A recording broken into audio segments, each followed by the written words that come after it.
Programa não recomendado para menores de 12 anos.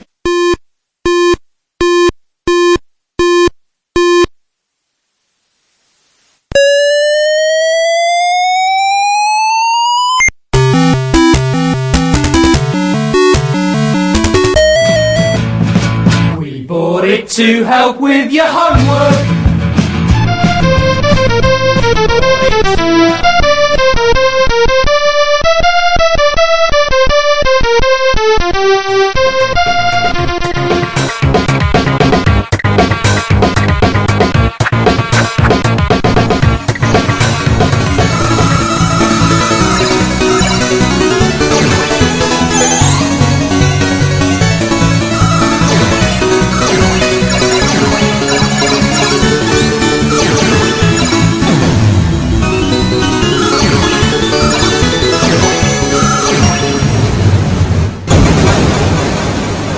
Retrocomputaria, porque velho é o seu PC.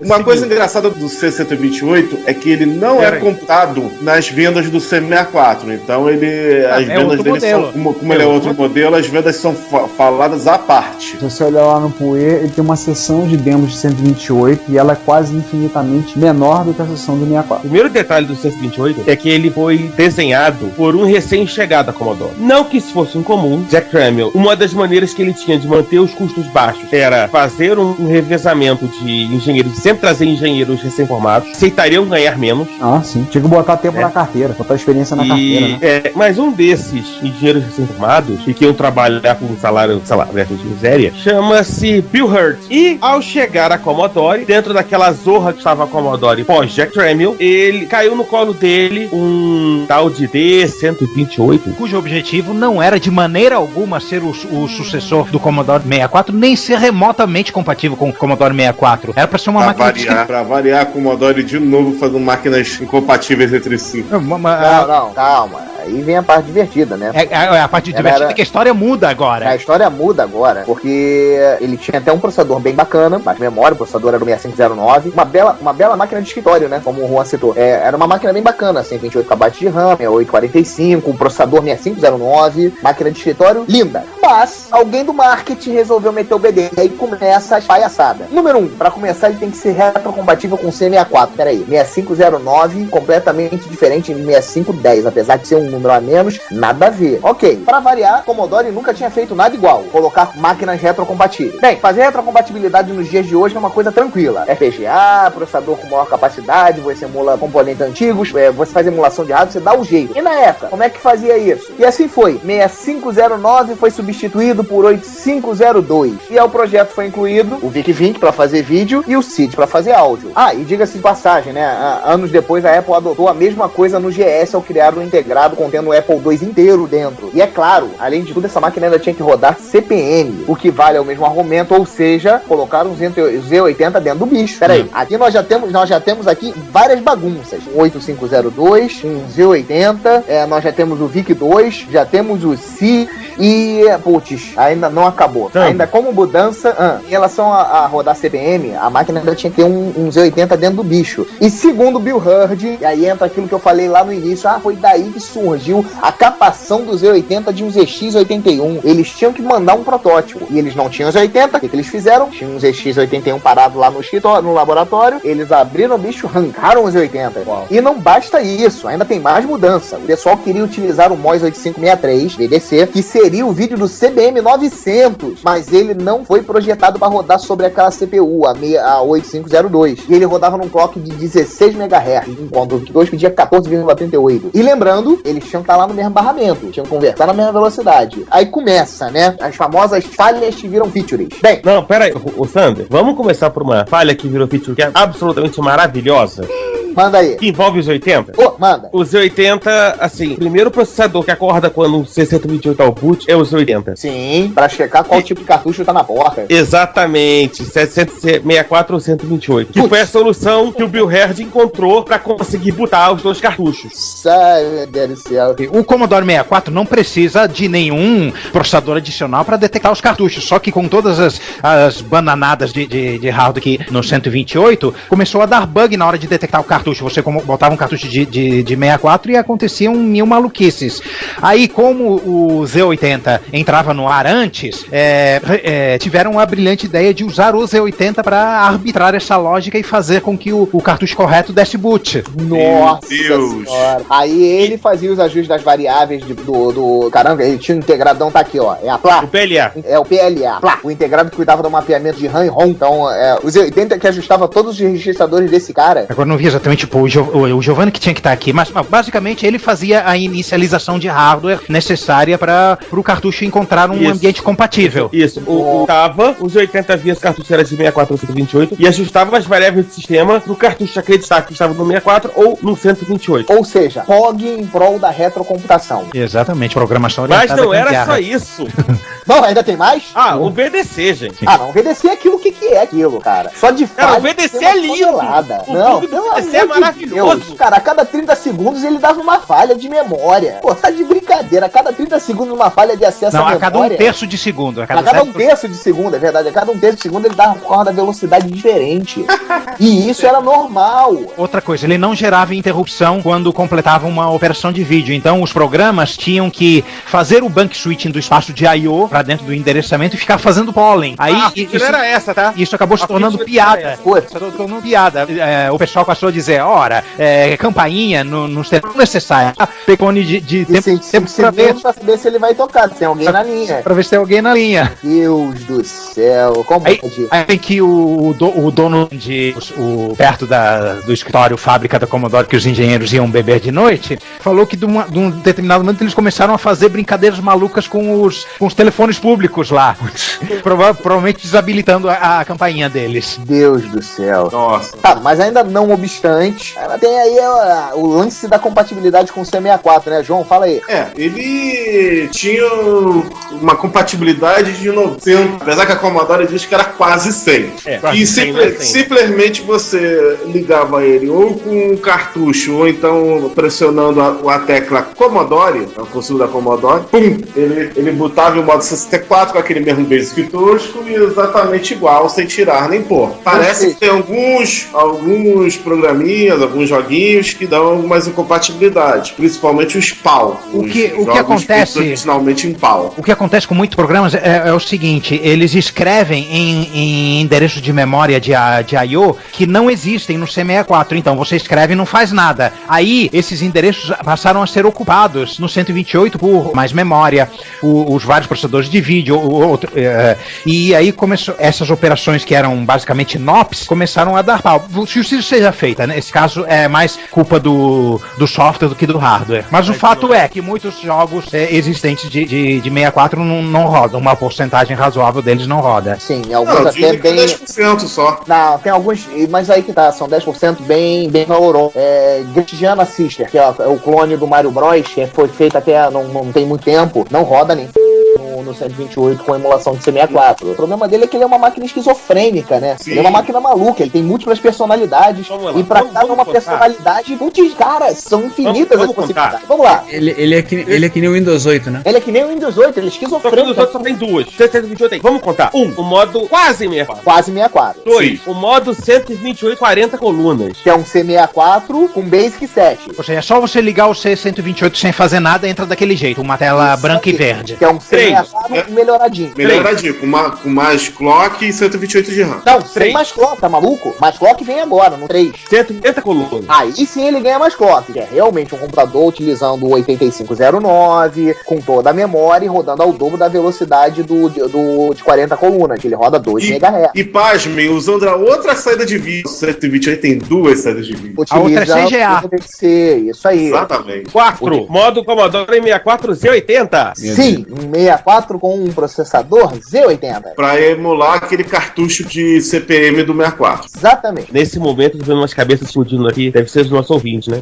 Ó, mas ainda não acabou. Não acabou. 5. Modo 128 40 Z80. Base 7 ainda tem que ser um retrocompatível C64 com 40 colunas e Z80. 6. Modo C128 80 Z80. Que é o que, diferente do C64 80 colunas, que vira um computador completamente novo, esse não. Ele só ganhou 80 colunas, mas continua com a velocidade de 1 MHz em 80 colunas usando 280. Ah, na realidade não é um. 6 modos diferentes você podia botar o seu Commodore 128. Realmente não tinha como dar errado. Não, e é o seguinte, não é uma coisa assim muito fácil, são combinações de teclas na qual você liga a máquina, vai olhar o teu teclado, a tua tá pressionando pra decidir em qual modo vai botar a máquina. Modo de 40 e 80 colunas, se você não tiver o monitor ligado, você não vê. E o modo Z80 não funciona no 1541. Tem que ter um 1571 e 1581. Exatamente. Não basta isso, você não, se com 1541 você não funciona com ele no modo Z80. CPM nem pensar. Você tem que ter os discos novos, o 1571 ou 1581. Pelo menos os discos de CPM acompanham a máquina. E aí, como diria Marcelo Rezende, meu senhor, minha senhora, eu te pergunto, é pouca zoeira? Porque não acabou só, não acabou. Não, ainda tem mais. Vamos falar agora do chip.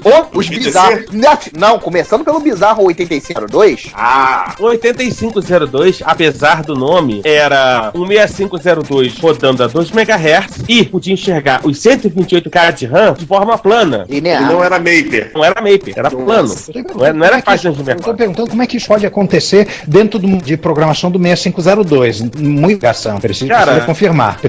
Bom, o Lisias andou focando nisso. De qualquer maneira, como literalmente um era o chefe do outro, um famoso te vira malandro que não é quadrado, não é muito difícil de acontecer. Ele tinha um pino de I/O a mais, né? E uma MMU para o Commodore 64 já fazia bank switching. O Commodore tinha mais bank switching porque além de tudo isso ele ainda tem 128K de RAM. Sim, senhor. Então para isso, naqueles endereços 0 e 1 que eu falei que foram reservados para controlar I/O, ele tem mais um pino de I/O. Ou seja, mais customizações. Mais dor de cabeça para o coitado do programador. Peraí que não é só isso. Agora vamos falar dos 2 chips de vídeo. Combinados que tinham velocidade diferente. Exatamente. Primeiro, o famoso VIC-2E, que, como vocês devem ter sacado, é um VIC-2 adaptado. Veja bem, não é melhorado, porque esse 2E não é de enhanced. Apesar que isso deve ter sido uma brincadeira em cima da máquina da Apple. O 2E é verdade. Não duvido nada, não. Já que o 128 foi concebido pra brigar com os Apple... 128. Não, ele era pra brigar com o Apple IIe e o 2C. Tinha propagandas que a Commodore sofreu ação judicial, que eles botavam lado a lado o C128 do lado do Apple IIc. E como o Jobs nem gostava, né? Processa. Ou seja, pelo menos na parte de marketing, eles continuam seguindo o legado do Tremiel. Não tem assim tanta diferença entre o 2E, né? Tirando a capacidade de produzir modos de vídeo entrelaçados. 340 por 400, é isso mesmo? Sim, VGA, CGA, pô. 320 por 200 e mais 4 perninhas para controlar um bando de coisas, incluindo o clock da máquina. Bem, e aí beleza. Até aí tu tranquilo, não tem bizarrice, a não ser as falhas de vídeo. Agora começa a bizarrice, é o segundo desse. Conhecido nas paradas como MOS 863. Ricardo, você que teve tempo aí de se debruçar em cima do VDC, ou seja, 5 segundos, parece mesmo com os VDP do MSX? Mais ou menos. Mais ou menos, assim. Mais ou menos, mais ou menos. Mais ou menos, tem um pouquinho, né? Aí você começa a ter a ideia de você ter memória separada, tem VRAM, 16K de VRAM, que pode ser expansivo para 64K. É meio burrice, né? Botar só 16K. Nessa altura do campeonato, o MSX já tinha 128 na VRAM, né? Porque saiu o Commodore 128. E outras máquinas já tinham mais memória, tudo. Pegar e fazer esse pondurismo de botar só 16K de VRAM. E só no Commodore 128, modelo D, que você vai ver isso aparecer, isso mudar. Ele tinha uma resolução assim, digamos, bizonha. Uma resolução quadrada, né? 700 por 700. 720 por 700. 720 por 700, quase quadrado. Mas que ROI de monitor aceitava isso na época? Você acabou de fazer a pergunta-chave. $1 milhão. Só os monitores da própria Commodore. O monitor que tivesse 700 linhas é uma coisa difícil, né? Mesmo em PC, os monitores com 700 linhas, só os que pegavam 1024 por 768. Eu acho que aquelas coisinhas de 1801, 1802, os monitores saíram junto com o 128.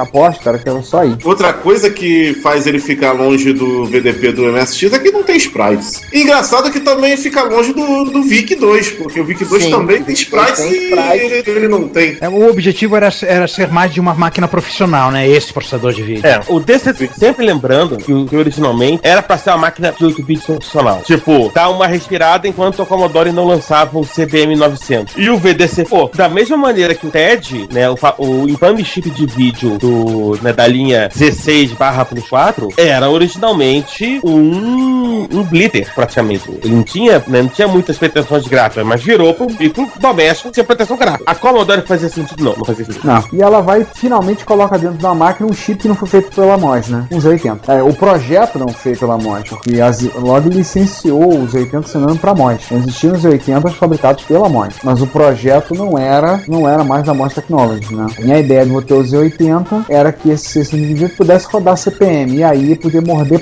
mercado que estava no Apple II, rodando com placa CPM, rodando 80 colunas, placa CPM, soft card, né? soft card. Exatamente. Apple II com soft card, e eles queriam pegar uma parte desse mercado. Pelo menos isso é a ideia do marketing, né? É a primeira máquina pós-64 que faz algum sentido, apesar das bizarrices. Das muitas bizarrices, você quer dizer, né? Sim. Faz mais sentido do que doideiras que nem o Plus 4. Pelo menos tem uma intenção detectável, né, em fazerem as coisas. Se deu certo ou não... Eu acho que o maior problema do 128 foi o timing. Nessa altura do campeonato que ele estava saindo, 16/32 bits estavam aparecendo. Primeiro você tem que falar dos modelos. Não, você tem dois modelos, né? Não, tem basicamente dois, né? Que é o C128 normal, a inspiração do Amiga 500. Ah, muito similar. E o C128D, que parece o Amiga 1000. Aliás, não, é as fuças do Amiga 1000. Mesmo gabinete. A diferença é que ele tinha um drive de 5/4, um 1571 embutido, mas, tirando isso, era a cara do Amiga 1000. Confunde. Mas as placas-mãe eram exatamente as mesmas. Só os gabinetes que eram diferentes. Em resumo, o C128 já estava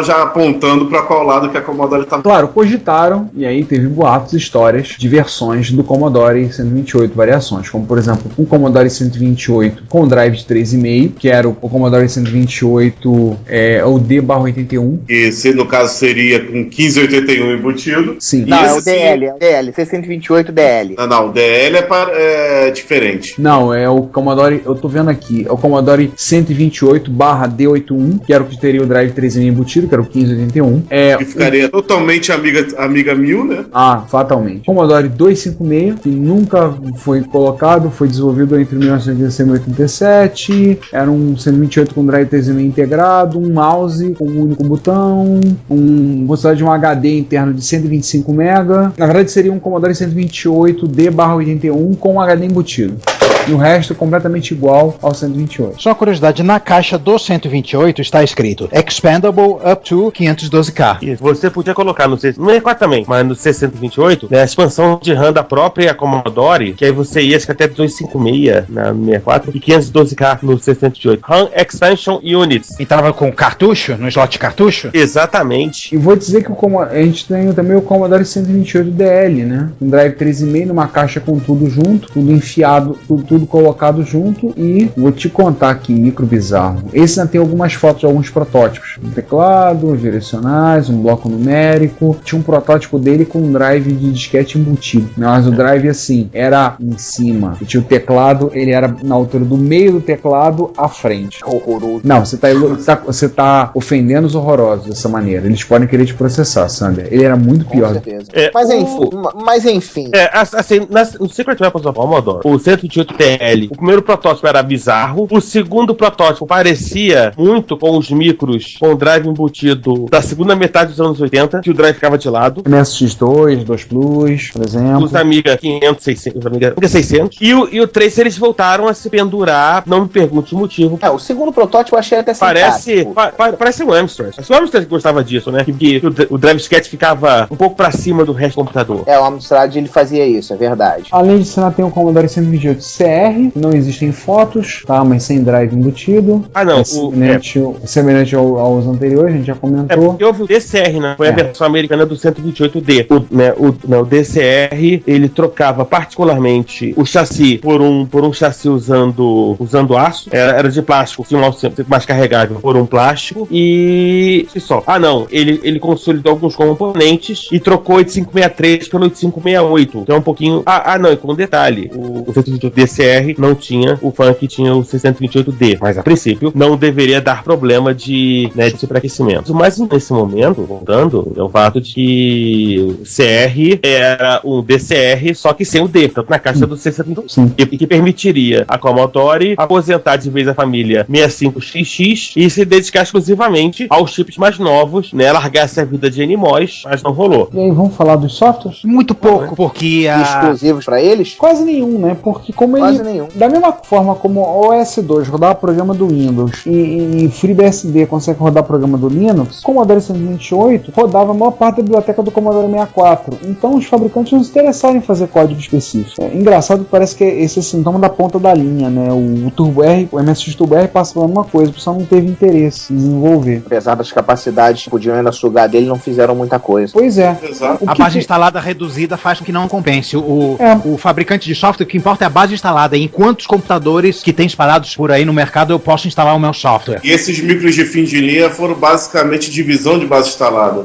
O que você tinha? Uma versão do GELS, pro 128. Muito boa, diga-se de passagem. O que a gente pode destacar é o Trinity, o Adventure da Infocom, que o pessoal gostava tanto também. A Infocom estava naquela época de pós-Zork e pós alguns Adventures realmente estrondosos, marcantes, e o pessoal já estava ao ponto de alguns querendo comprar o Commodore 128 só para jogar o Trinity. Mas o Trinity ele não era só Adventure de texto? Sim, tanto é que ele rodava no modo 80 No colunas. modo 80 colunas.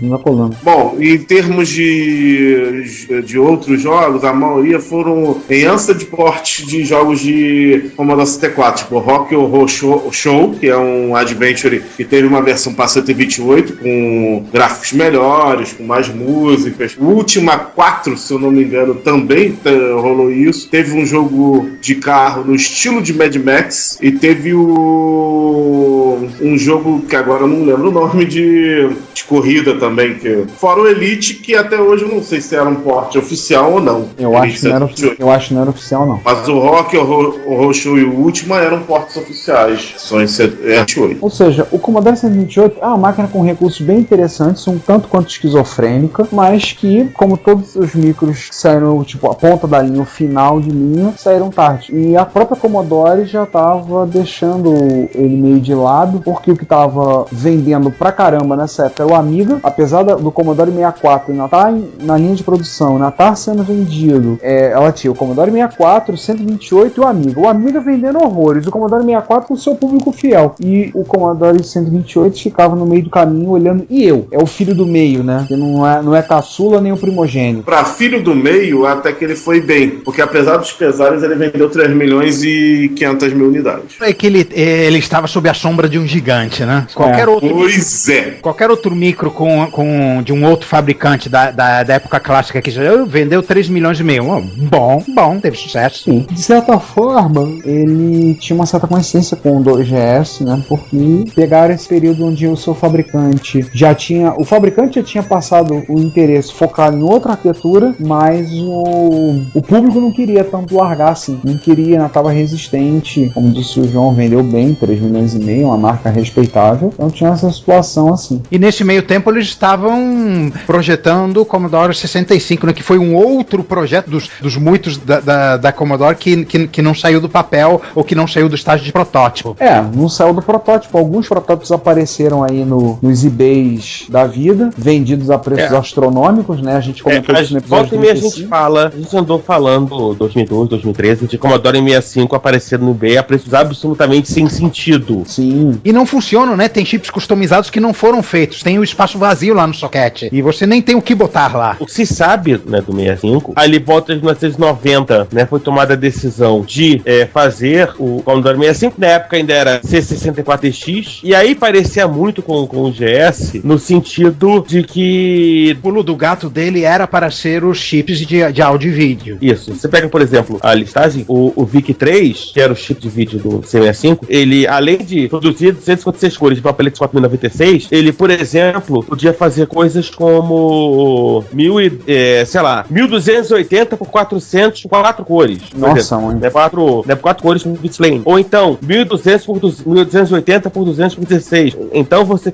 tinha suporte a Genlock. O C65 vem com 2 SIDs. O C64 vem com um só. Já vem com 128K de RAM. O Commodore Basic 510 é provavelmente, se fosse lançado, seria provavelmente o melhor Basic já feito uma máquina do Commodore. Muito melhor, até muitas vezes, do que o próprio Microsoft Basic. Não, tô falando do próprio Basic 128. O melhor Basic feito pra Commodore, o que não quer dizer muita coisa. É, por isso que eu tô fazendo a comparação com o Microsoft Basic. Que o Microsoft Basic era bem melhor. Assim, era uma máquina que foi desenvolvida em 1990. Em 91, o Irving Gould, ele mandou cancelar o projeto e daí ficou lá alguns protótipos de desenvolvimento. Quando a Commodore foi liquidada, acabou escapando e deram origem às máquinas que a gente vê hoje por aí. Mas, de qualquer maneira, seria talvez seria mais Apple IIgs que o próprio 628. Mas, de qualquer maneira, não saiu, apesar de ser também tentar ser muito mais um sucessor do C64 que o 628 acabou sendo. Fechando, qual o legado do C64 e do 128 hoje em dia? São máquinas até hoje cultuadas pelos seus usuários. Por onde ele foi vendido, hoje, no ano de 2014, você pode procurar e você vai encontrar pelo menos um grupo de usuários ativo. Pelo menos um. Eu creio que até na Argentina, onde foram vendidos pela Dream, foram vendidos o C64 e o C28, até na Argentina você deve encontrar grupo de usuários. É Dream com N, não com M. Detalhe isso. Assim como não é kernel, é Dream com N, não é com M. Acho que o pessoal tinha um problema com inglês. Há pouco tempo atrás, cara, eu comprei, um amigo meu foi fazer uma viagem a Buenos Aires, aí eu dei uma olhada no Mercado Livre de lá pra ele trazer alguma coisa pra mim, né? Ele trouxe um Commodore 16 de lá pra mim. Que isso? Que droga. Sério? E ele é de uma fabricante completamente diferente. Até digo pra você. Não é hoje. Não, é Sigma. Tá aqui na minha frente. Ele foi fabricado pela Sigma. Na verdade, a Sigma colou a etiqueta, né? A Sigma colou a etiqueta. E é etiqueta mesmo. Ela arranca do Commodore 16 e mete uma etiqueta. É que nem os MSX vendidos pela Schneider, né? Exatamente. Schneider da Radiola. Ou da Fenner, né? É você pegar e olhar, mas isso aqui é MSX da Philips. Então aquele MSX montado pela Samsung. Só o nome que é diferente. No mais, é tudo igual. Temos versões FPGA. Já falamos anteriormente do Commodore One, quando a gente falou lá atrás, no episódio 8. Tem a Chameleon 64, que nós também já comentamos. 64, eu comprei uma. Falando também quando a gente falou, principalmente quando citamos o episódio de Mulheres na Computação, que a gente falou da Jerry Ellsworth, que fez aquele Commodore 64, o C64 DTV, que era basicamente aquele joystick, aquele controlezinho com jogos de 64. Se você desmontar, abrir lá, ela deixou malandramente conectores para você ligar teclado, ligar um slot de cartucho, outras coisas assim. 64G manda lembranças. O pessoal faz até mudanças, faz até moldes nele, faz case moldes e monta um completo baseado no Direct TV, o DTV, né? De hardware novo. Inclusive com suporte, com suporte a 1541, tá? Nego monta o DTV direto, até com suporte a 1541. Tem quem gosta de sofrer, né? Tem um louco. Né? Pare de sofrer. Dizer a campanha. Hardware novo, alguma coisa a gente pode lembrar. O Easy Flash, que é um cartucho programável, usando um formato Mega ROM, entre aspas, feito pela Ocean, para poder botar os jogos caberem em cartucho para serem lançados por Commodore 64 GS. Então, um cartucho basicamente programável usando esse mesmo esquema, ou seja, na prática é uma Mega RAM, né? Falar em termos MSX, é uma Mega RAM pro Commodore 64. Ou seja, fazer bank switching dentro do cartucho. O Ultimate 1541.3, S2 e EC, e outras coisas mais aí, incluindo peso de papel, calço de porta e coisas do tipo 1541. Já falamos um pouquinho disso também lá no episódio 38. Nós falamos recentemente micro no ano passado, sobre hardware novos para micros clássicos. Uma placa chamada Super CPU, com o quê? Uma nova CPU, óbvio, baseado no WDC 65C816, que vocês conhecem como processador do Apple IIgs e do Super Nintendo. Aliás, tem um joguinho de nave muito bom desenvolvido com essa Super CPU. Com essa CPU. Se você for pesquisar lá no Plus e for dar uma olhada por Commodore 64 ou 128, você vai encontrar um pouco de tudo. A gente sempre tem que ter uma notícia deles, porque, como eu já falei, são as cenas talvez as mais ativas do mundo. Tirando, é claro, aquele sujeito que pintou o Commodore 64 de verde limão. Verde bandeira, pior. Verde bandeira. É porque é do grupo Lemon 64, cara. Não, cara, ele pintou...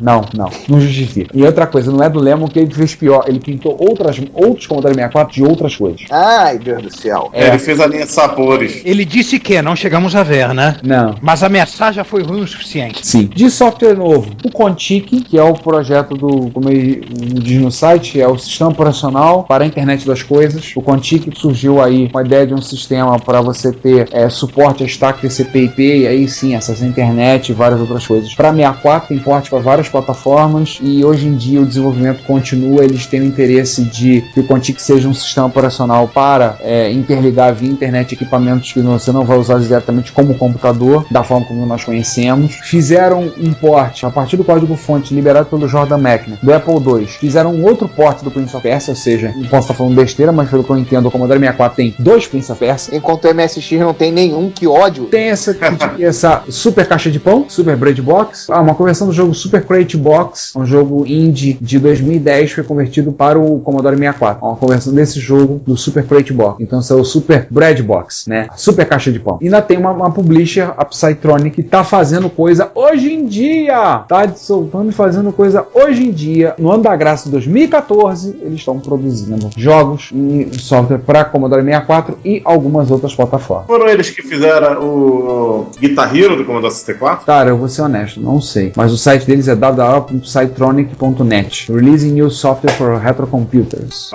É uma produtora de... Eles estão completando 20 anos e trabalham para Commodore 64, Commodore 16, mais Plus 4, VIC-20, e aí, além deles, Amstrad CPC, ZX Spectrum e PC. Cara, tem um bocado de coisa, uma listinha considerável. Então, assim, é uma máquina que é muito interessante. Tem, como eu disse, tem produção de hardware e de software até hoje, talvez a cena mais ativa de todas, e nós, com isso, nós não fechamos o assunto. Como vocês sabem, a gente sempre deixa os assuntos em aberto. Falamos um bocado sobre o Commodore 64 e o 128. Tem mais do que falar? Tem. No futuro, talvez a gente tenha material para juntar e fazer um segundo episódio, falando mais, trazendo mais umas coisas. Quarto, quinto, sexto. E por aí vai, né? Vou pedir desculpa ao Giovanni. Giovanni tinha colocado aqui falha proposital, o T65, mas foi mais forte eu e a gente fazer lembrar um pouco do Commodore 65. Enfim, Giovanni, pede desculpas. Foi mal, hein, Giovanni? Agora já foi. Agora ignorado aí, mas enfim. Agora já foi. O mais importante agora é que, além de não ter acabado o episódio, a gente, por exemplo, a gente falou muito de hardware. Talvez,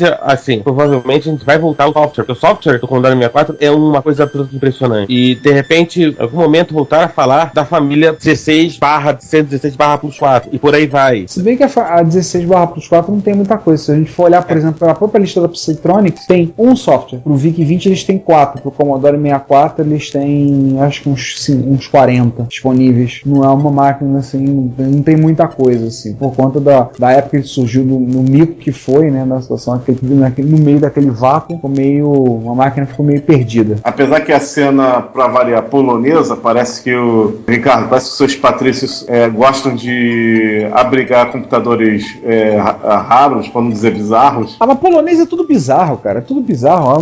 Os caras tudo estranho, os nomes são tudo estranho, tudo esquisito. A polonesa é tudo bizarro. O MSX favorito deles é o Spectra Video Express, o 728. Porra! Nossa! É o favorito dos MSX que foi vendido lá, daí você calcula. É falta de vogal, é muita falta de vogal nessa galera. Deve ter alguma coisa afetando a cabeça da turma.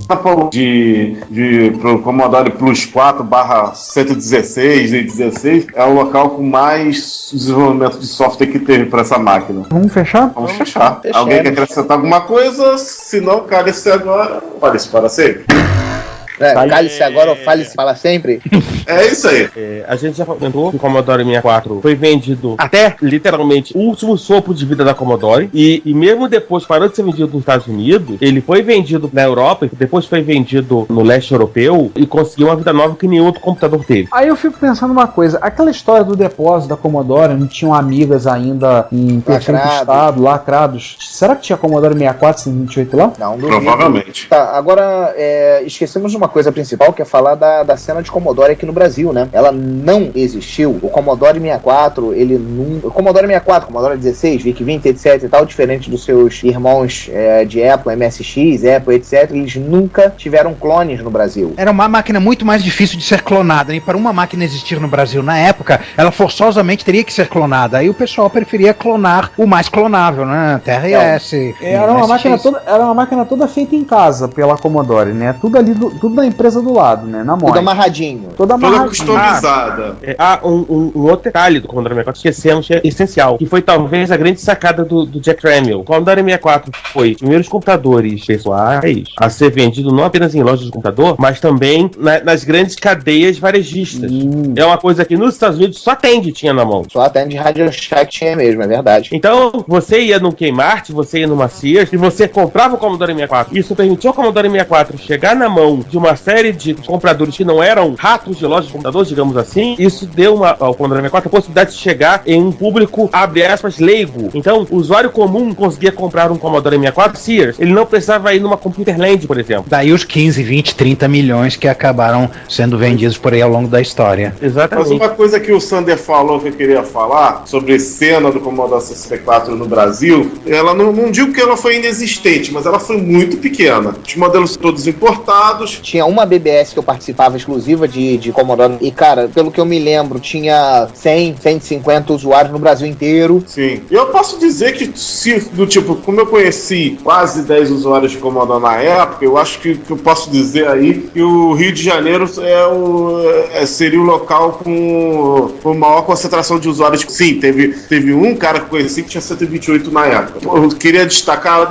o Dr. Vic, que era a única Pirator House, apesar de fazer em casa, era bem organizada, a única Pirator House que tinha no Rio de Janeiro dele, ele era no Maracanã, ele era um quartinho separado da casa dele que ele fazia, ele tinha um Commodore 64 todo completo, ele vendia interface, vendia periféricos, vendia, obviamente, jogos, cobrava caro pra dedé em comparação às outras máquinas. Porque demorava muito mais pra copiar, né? Pois é, exatamente. Mais uma. E olha que ele tinha 4 drives. Eu achei a BBS aqui, era a Masterlink BBS. Sobre essa diminuta cena, só se resumiu ao Dr. Vic aqui no Rio, não conheço outros estados. Pelo que o Sander falou, tinha uns 100 usuários na BBS, então eu conheci 10 usuários, o Rio tinha pelo menos 10% disso, é capaz de ter mais 20 ou 30 Commodores por aí, porque senão o Dr. Vic não ia vender só para 10 pessoas.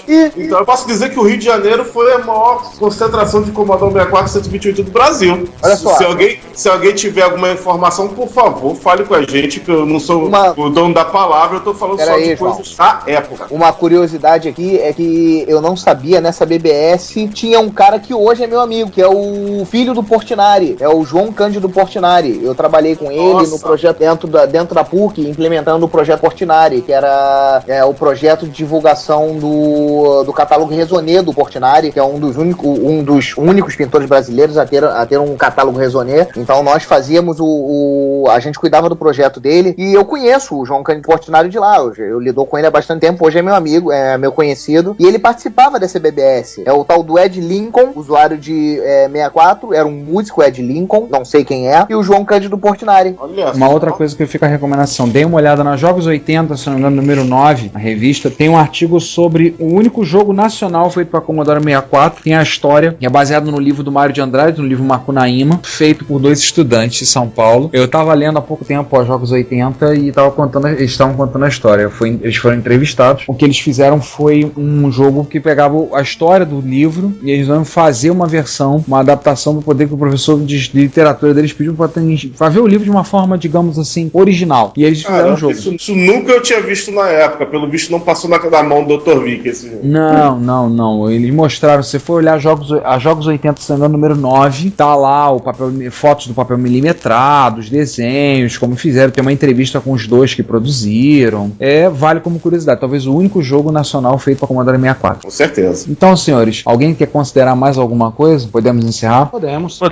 Vamos mais uma vez agradecer de quem aturou nossa falastrice, começar pelo Ricardo. A vocês, muito obrigado por terem ouvido mais um podcast, nos acompanhando na nossa entrada. Acabamos de cumprir o nosso 4º ano de podcast, estamos começando a cumprir o nosso 5º ano. Obrigado por você estar aqui com a gente. Esperamos que vocês tenham curtido o episódio, tenham se divertido, tenham aprendido mais sobre o Commodore 64. Eu aprendi bastante, não sabia muita coisa. E nós voltamos no próximo episódio, no 41, com alguma coisa que eu não sei exatamente, porque o 1541 tá carregando o programa. Então, Peraí. Traz de volta o MC1000, que ela é mais rápida. Cara, traz de volta o MC1000, Ricardo. Tá, mas eu não tenho o MC1000, quem tem é o Giovanni. O Giovanni não está entre nós. Tá vendo? Ele foi ver a luz. Ele viu um 1541 carregar um disco rápido e viu a luz.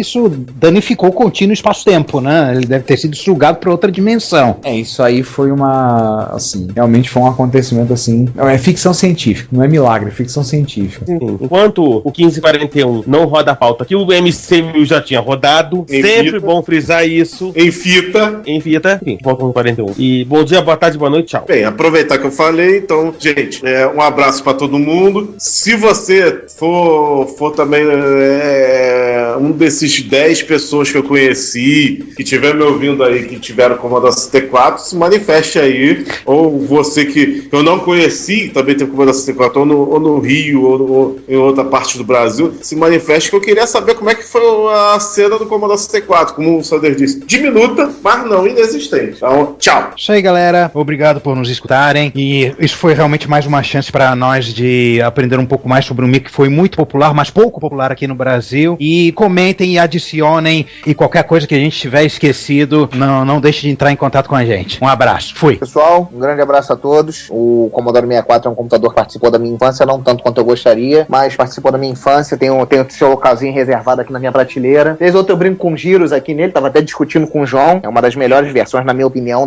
mais clássicas, dos micros clássicos. Mas enfim, mais uma vez obrigado aí por terem ouvido a gente e aguardamos vocês no próximo capítulo nosso. Abraços. Timex Sinclair 1000, R$50. Commodore 64, R$400. Turbo R, R$1.800. Retrocomputaria não tem preço. Bom dia, boa tarde, boa noite e, finalmente, mais uma sessão de leitura de comentários, e-mails e coisas do gênero do Retrocomputaria com... Eu, Juan Carlos Castro. Eu, Ricardo Pinheiro. E eu, Giovanni Nunes. E vocês achavam que tinha desistido dessa ideia de comentar os comentários, né, gente? Exatamente. Então, vamos lá? Vamos começar no 38. Vocês lembram que o 39 a gente foi praticamente uma vez. 38A, um comentário do Jorge Santos, que comenta que é muito bom que ainda se mantém vivo o desenvolvimento e aprimoramento de ferramentas, sistemas e periféricos para os micros clássicos. É como a tocha olímpica que passa de mão em mão para consolidar a união do passado, presente e manter viva a lembrança da importância do que foi, do que é e principalmente daqueles que fizeram e fazem possível ser como é. Nossa, gente, agora rolou uma lágrima masculina aqui do meu olho. Eu pensei que ia rolar só do meu olho. Nossa. Tô emocionado de uma maneira bem masculina, tá? Estamos emocionados de uma maneira bem masculina. O micro Galaga ficou maravilhoso. Ó, Papai Noel, chega mais, cadê o meu? Espero que tenha chegado. O Nintendo 64 no case de alumínio sem palavras. Ficou bonito. Agora me respondam, por que essas empresas não contratam pessoas com esse nível de criatividade e visão? Pergunta. Burrice?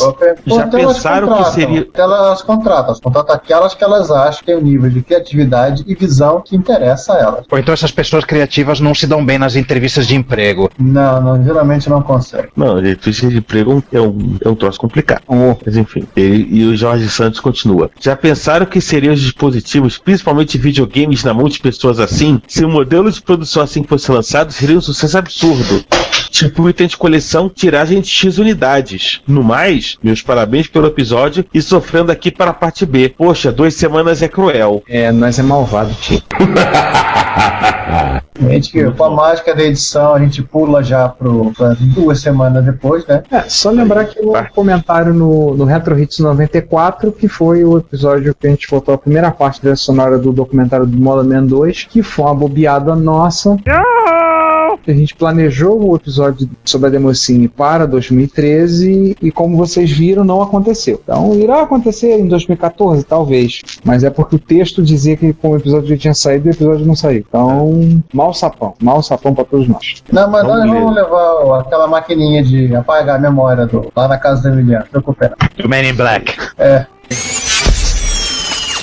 A Dirkstream já vende uma. Aliás, a Dirkstream tá sendo no boleto agora, tá? Gente, saiu o boleto. Agora não é só quem tem cartão de crédito internacional cujo orçamento vai ser para sempre comprometido. Sim, cartão internacional, PayPal e agora boleto. Ou seja, é a mágica da nova classe média comprando no Dirkstream. Dando um rolezinho no Dio Extreme, né? Rolezinho na China.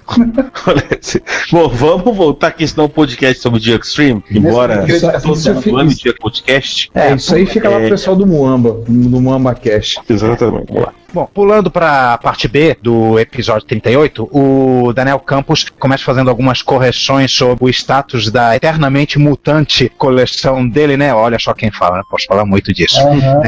Ele não tem 2 Atari XL, só tem um, que o Giovanni anda fumando algum bagulho forte, e ele não tem mais o BBC que já foi vendido há tempos. Tempo são jogos que essa.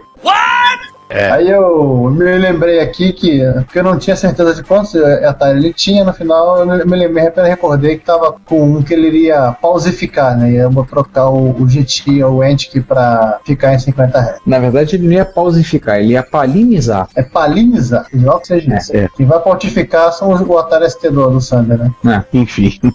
Até porque depois o Daniel Campos lembrou, como ele tem o chip, o Antic versão PAL, ele pode palinizar o Atari quando quiser. No entanto, tem alguns jogos bons, mais novos, que só rodam em PAL, mas a grande maioria dos joguinhos legais são os pré-crash e todos para NTSC. A cena de jogos homebrew e novos em geral, para micros clássicos, tende a ser europeia, né? Curioso. Sim, tende a ser uma... São todos consumistas. Só querem iPod, iPhone e Uia e sabe, sei lá. Eu tava lendo uma vez sobre um... Peraí, nada de estereótipo. Eu tava lendo uma vez sobre o modelo do Atari 800. Parece que tem uma revisão da placa que você consegue chavear o bicho de NTSC para PAL só trocando Antic. Ou pior, ou entre aspas, melhor, né? Só trocando um cristal ou algo parecido. Eu vou dar uma reconsultada nisso.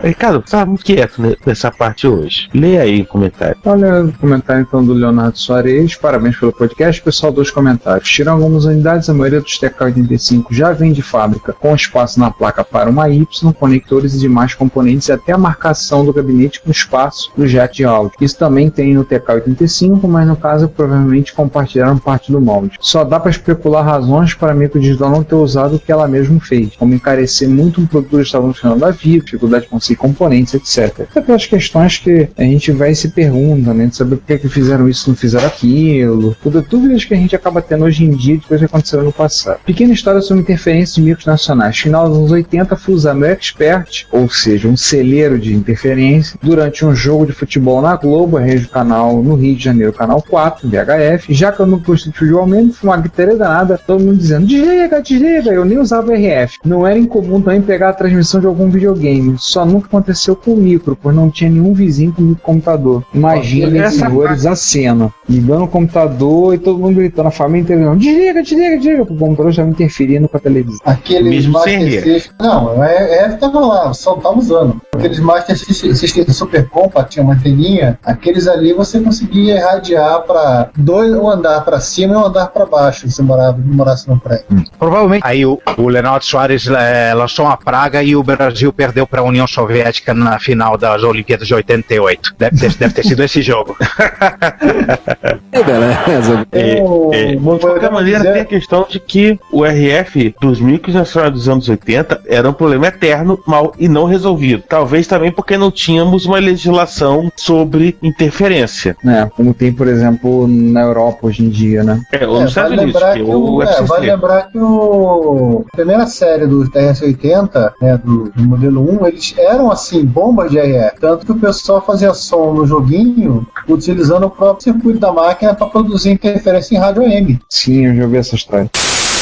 O negócio gerava tanta interferência que eles não conseguiram adaptar o modelo para não gerar interferência, desistiram e partiram para o modelo 3, famoso tudo em fazer outro release de máquina para poder seguir adiante. Que foi quando as regras que até hoje a FCC usa para interferência entraram em vigor. Justamente. E eu acho que não foi só o TRS-80 não, acho que teve mais gente que simplesmente... O Apple II ele tem um tratamento na carcaça para... Mas o Apple II não tinha modulador de RF, né? Então ele era menos suscetível a sair destruindo a novela dos outros. Enfim, e já que a gente falou do Emil, caríssimo, parabéns mesmo pelo episódio, sensacional, ficou muito bem organizado em categorias periféricas. Ainda bem que trata-se de um tópico vasto e com certeza ouviremos atualizações aqui na Retrocomputaria. Sobre o acabamento dos periféricos, de fato a PlaySonic é muito bem feita e bem acabada, mas os produtos da Tecnobyte também são muito bem feitos, deixando não intencional.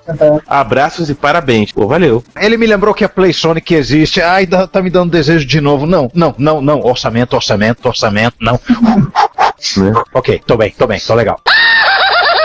Esquece depois pedir uma módica contribuição lá pro Asim, tá? Por conta do seu jabá intencional. O Asim vai mandar o boné pra ele. Na verdade, o Asim vai mandar o boné e mandar a conta junto, né? Mandar o valor, mandar ele pagar primeiro o valor do frete. A conta do boné. Pois é. Vamos passar pro 39? Vamos lá. 39A. Episódio 39, parte A. Nosso papo de boteco sobre coleções. Nós tivemos a participação do Emiliano, nós o convidamos para participar e ele deu uma fugidinha para passar e bater um papo com a gente. Então, o primeiro comentário que temos é justamente dele.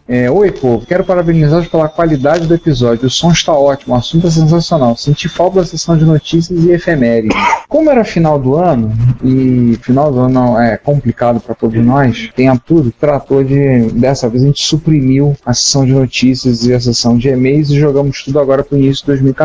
Como vocês estão ouvindo agora. Mas nós fizemos um episódio, a gente pode falar um pouco mais livremente, sem ficar um episódio muito grande, muito maçante. Como vocês já devem ter percebido, a gente tenta limitar o tamanho do episódio em 2 ou 3 partes, cada parte com, no máximo, 1h10, 1h15, estourando. Pra também não ficar um episódio, um papo muito... pra você poder ouvir no caminho do trabalho, ou voltando pra casa, ou na hora do almoço. Sem interrupções. E aí tem mais uns comentários? Eu fiz uma errata pro do César. O César, ele contou a narrativa da sua vida de retrocomputeiro. Pois é, e depois eu me toquei disso, né? Você esqueceu de falar do teu tanque Panzer. Atari 1040 ST-FM, alemão, teclado QWERTZ, e como todo micro alemão, não são alemães, eles tinham praticamente uma armadura de RF, né? E claro, na época, a legislação europeia era bem mais rígida do que se tinha. Hoje em dia, mas na época era bem mais rígida. Ele tinha uma armadura, o bicho pesava que não acabava. Agora que a festa de RF não é mais um problema tão grande, você pode pegar um micro desses e tirar todas essas blindagens e sem atrapalhar a novela de ninguém, cara, o bicho fica muitíssimo mais leve. Pô, era a primeira coisa que pessoas faziam na Amiga 500, 1200, 600. O cara recebia o micro, abria e tirava aquela tampa de metal. Porque aqui no Brasil a gente preferia interferir na novela da mãe do que de superaquecer o equipamento. Porque também tem essa, acabava servindo também de dissipação. A tampa de RF do Commodore 128, e assim como a da Apple III, a Apple III ficou patético porque os soquetes eram todos vagabundos, ele fazia o computador sobreaquecer por igual. Agora tem outros computadores no qual acontece o contrário, que essa blindagem por cima da placa-mãe toda é dissipação e realmente você não pode tirar. Um exemplo é o TI-99 4A. Então, essa blindagem de cima, ela fica encostando VDP, né, no 9918, que é justamente aquele chip que classicamente esquenta e tem cola térmica entre um e outro. Não é uma boa ideia rodar esse micro sem essa blindagem. Vai dar ruim. E esquenta aquela tampa de alumínio que é a carcaça externa do TI também junto. E o 128 ele tem um troço assim, os principais chips ele tem uma lingueta que encosta no circuito, só que no 128 não deu muito certo isso. Também fez uma espécie de socialização do aquecimento da máquina. Qual é o mesmo chip que fica encostado na blindagem no 128? É o chip de vídeo também ou é algum outro? Todos. Não, os de vídeo estão dentro de uma caixa de proteção. Tanto o VDC quanto o VIC. Claro. Eu tirei pra botar aquela expansãozinha de VRAM. Era outro, não é o VDP, não. Não, mas o Z80, o 8502, a PLA, os 2 via, em cada extremo da placa, e tem mais um chip que eu não lembro agora de cabeça, todos eles têm uma lingueta que encosta na tampa de metal. A minha foi pro lixo há muito tempo. Bom, mas esse não é um podcast sobre dissipação de calor, interferência de RF, embora acho que a gente talvez valha a pena um dia a gente discutir fazer um episódio sobre isso, né, Ricardo? Um episódio só sobre RF, caramba! Esse é um episódio só sobre interferências em geral. Interferência RF o tempo todo. Mande suas histórias de interferência de equipamento. Um dia a gente junta o tempo todo, né? E tem gente nova nos comentários, Ricardo, é isso? Pois é. Sim. Temos mais um comentarista, que é o Hernandes Fernandes. Gostei bastante do podcast que descobri apenas hoje através de um comentário feito feito no Ubuntu On Air, no site ubunteiro.com.br. Tá legal, bacana. Abraço pro pessoal do Ubunteiro, do seu podcast também, do Opencast. E essa música de abertura me lembrou o trabalho do grupo japonês YMCK. Os integrantes não apenas tocam músicas com sons semelhantes aos videogames antigos, como também gostam de se representar como se fossem personagens da época. Então, linkado aí, colocou algumas fotos dos meliantes dessa banda. Do IMCK. Vai dar uma olhada. Avatares de 8 bits. Bem-vindo, Hernandes. Espero que você continue ouvindo a gente. Isso somente nesse episódio. E vamos pro E aí, na 39B, né? Tivemos mais alguns comentários. Tá na véspera do Natal? Aí foi o Emiliano perguntando que não baixou a parte B, mas notei que não teve retro hits. O que aconteceu? E o Giovanni respondeu realmente o nosso objetivo secreto, né? Que era... Sim, claro. Fala aí, Giovanni. Concorrer com o especial do Roberto Carlos. Você sabe que você só tem 3 certezas no mundo, né? Morte, impostos, especial do Roberto Carlos no fim do ano. Eu voltei. Exatamente. Gente, eu tô E são tantas emoções, bicho. Eu fiquei pensando nesse caso. Acho que a Globo assinou um contrato com o Roberto Carlos. Você pode fazer especial enquanto você quiser. Acharam que ele ia querer fazer 2 anos e desistir. Sim, eu acho que, Ricardo, foi igual aquele acordo que você fez com a Cláudia dos computadores. Ou que ela dizia que ela insistia comigo dizendo que eu tinha falado pra ela que o podcast ia durar 3 ou 4 episódios. E nós estamos gravando o 40º. Ela insiste que eu falei isso pra ela. Eu prometi isso a ela que o podcast ia durar 2 ou 3 episódios. Eu falei, não prometi nada disso não, eu sou maluco, eu não sou burro. Já que tem gente nova, e aí a responsabilidade do Ricardo, né? Pois é, né? A gente às vezes tem culpa no cartório também, né? Exatamente. Vamos começar contando a história, por favor. Juan, sim, por favor, faça uma voz assim, menininha. Não. O comentário também. Não, me poupe disso. Não. Tudo bem, não precisa fazer a voz menininha. Pode ler o comentário. Qual comentário? Qual? Primeiro... Besteiras, episódio A, parte A. Né? Retro Besteiras 2013, parte A. Se alguém comentou a B e a C, a gente comentou no 41. Sim, a Melissa A. Ribeiro comenta: parei aqui por falta de opção, mas gostei do besteirol, me fez rir bastante e ganharam mais uma ouvinte. Aliás, sobre o Atari, eu conheci uma pessoa que a namorada jogou o dele na rua porque o indivíduo em questão não tinha lavado a louça. Kill it! Eu não gosto, me traumatiza ouvir histórias desse tipo, caramba. Pois é, me poupe disso, assim, principalmente porque eu já tenho um Atari na sala. Então, felicidades pra quem deixou a Cláudia interessada e considere-se um cara de sorte.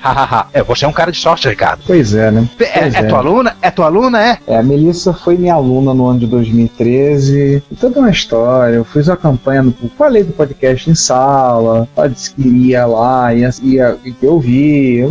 Como todo aluno, né? Promete mundos e fundos pra poder passar. Então, faz assim, promete, troca até de time, se for preciso. Alguns, talvez, até por iniciativa, resolvendo até fazer oferta pra trocar de sexo, caso precise pra poder passar. Não é o caso. O Sandro te contou aquela história?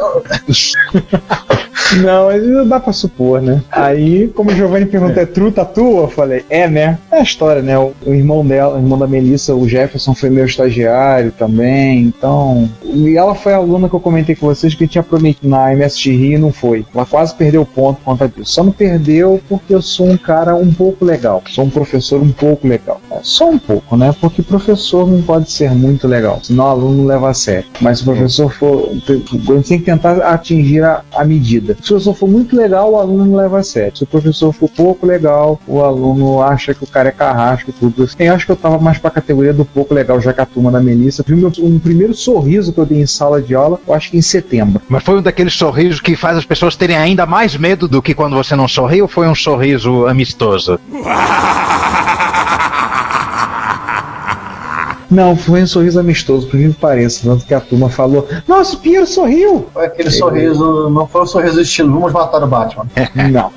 Não foi esse sorriso, não. Why so serious? Pois é, né? Quem diria, depois de tanta campanha fazendo lá, falando do podcast, comentando com os alunos, né? Alunos, inclusive, querendo ouvir para depois dizer se o podcast era bom, não foi da turma dela. O aluno que disse que ia ouvir para depois comentar, né? Membro, eu não sei se ele era afiliado à Associação dos Críticos do Podcast, né? Não, ele ia dizer se era engraçado.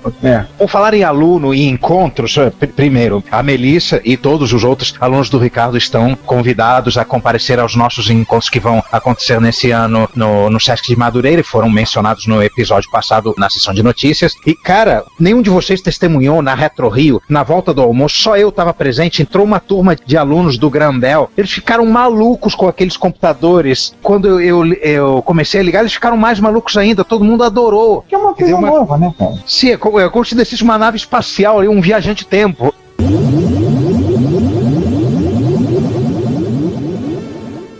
Sempre acontece algum erro nosso, particularmente meu. Eu peço desculpas, porque, enfim, eu não gosto quando isso acontece, porque enfim, sempre é uma coisa que foi quando a Alexandre Morgado notou que faltou o zip da parte A. É até bom porque a gente sabe que tem gente que baixa o episódio pra ouvir depois, né, Ricardo? Baixa o zip. Mas aí o Giovanni resolveu. A serviço de atendimento ao ouvinte, o Sal resolveu. Com isso a gente fica por aqui. Gente, acabou. Por hoje é só. Tivemos uma coisa que a gente não tem feito há muito tempo. Tinha algum e-mail? Não sei. Cara, eu não vi. Se eu vejo aqui de e-mails nossos. Escroto, a gente recebe e-mail, fizemos comentários. Tweets. Vale lembrar que teve alguns comentários, algumas coisas no Google Plus. Acho que a gente não citou, mas lembrar que a Jogos 80, número 12, foi lançada. Acho que nós estamos no Retrocomputaria Plus, né? Falamos sim. Só colocamos no Plus. Não tivemos algum e-mail, não. Tá na hora de ser, né? Tchau. Tchau. Aqui atrás resta a minha biblioteca. Né? Você ouvinte tá vendo nada, né? Tá vendo bosta nenhuma, vem aqui assim é melhor. Porque os livros não são mais frescos. Da mesma maneira que eles não viram antes o Amstrad CPC saindo da biblioteca. O Amstrad CPC demorando 10 minutos pra passar em todo o seu esplendor, né, pelas nossas telas. Eu também perdi essa parte. Ricardo, no melhor estilo cruzador imperial. A abertura do Spaceballs, né? Ele só voltou a esquecer na lateral. Não paramos para ninguém. Na traseira. Exatamente. Na verdade é na lateral onde tá a fita cassete do Amstrad. Até porque se parar, né, bicho? Até conseguir frear, vai ser um tempo. É verdade. Bom, espero que tenham gostado do 40. Espero que tenham gostado dessa sessão de e-mails. A gente volta no 41. Continua bugado nosso gerador de pautas do MC1000. Mas o MC1000 tá fazendo um barulho estranho e eu acho que ele vai cuspir alguma coisa especial dessa vez. Nesse exato momento deve estar na casa do Daniel Campos para receber um mod /hack desse vídeo composto ou vídeo componente, que ele achar mais divertido. Ou todos, né? Ou todos, de repente. Se couber na placa e fechar, né? Eu tô pensando na MC1000 com vídeo componente aqui. Meu Deus do céu. Cara, na verdade, ia ser uma beleza bizarra, mas é o 6847, ele já sai YPBPR do raio do chip. Então, não tem nem que reclamar que a máquina tá ruim. Se reclamar que a máquina tá ruim, morra. Eu tô pensando, furando o gabinete e colocando. Eu não tenho mais o MC1000, então não posso emitir uma opinião nesse momento. O Giovanni tem. Ele tá inclusive aqui perto, eu não vou pegar ele não, tá? Então tá, né, gente? Por hoje é só. Voltamos no 41. Até lá, vamos ver o que a gente consegue fazer com esse MC1000 pra decidir qual é o assunto. Então daqui a 2 semanas a gente se encontra e esperamos que vocês se divirtam com a nova temporada dos Retro Hits 2014, rumo ao 100 e além, passagem. To Infinity and Beyond. To Infinity and Beyond. Pra quem não contou, gente, o Retro Hits vai passar dos 100 esse ano. Ou tem alguma coisa planejada pra efeméride? Não, mas o episódio especial. O episódio esse Retro Hits é um episódio mais especial. Tá vendo só, Cláudia? Você achava que isso aí até o 3º episódio. Pois é, nem quem diria, ela já gravou um monte de Retro Hits. Ai de mim se eu não pedir pra ela gravar o Retro Hits, cara. O problema é se eu não gravo com ela, ela descobre o Amstrad. Ela vai usar um Amstrad pra bater em mim. Olha, vai apanhar de uma telha. Acho que em pé um CPC tem quase a tua altura. Ele é quase um pacificador, né? Ele é quase um pacificador. Você pode lutar com o Bellarmine, né? Esse é aquele porrete que a gente chama de direitos humanos, né? Olha ele aqui, ó. De novo, vai. Gente, é melhor cortar esse episódio, senão a gente não vai acabar hoje. Só passando o Amstrad pela tela. Chega, tá? Fui. Esse bicho pesa que é a desgraça. Ok. Resumindo. Gente, obrigado por nos ouvirem. Até daqui a 2 semanas e tchau. Até mais, gente. Se você quer enviar um comentário, crítica construtiva, elogio ou colaborar com as erratas deste episódio, não hesite, faça. Você pode falar conosco através do Twitter, no usuário @retrocomputaria, pelo e-mail retrocomputaria@gmail.com ou colocando comentários no post desse episódio em www.retrocomputaria.com.br. Lembre-se sempre do que dizemos. Seu comentário é o nosso salário. Muito obrigado e nos vemos no próximo podcast.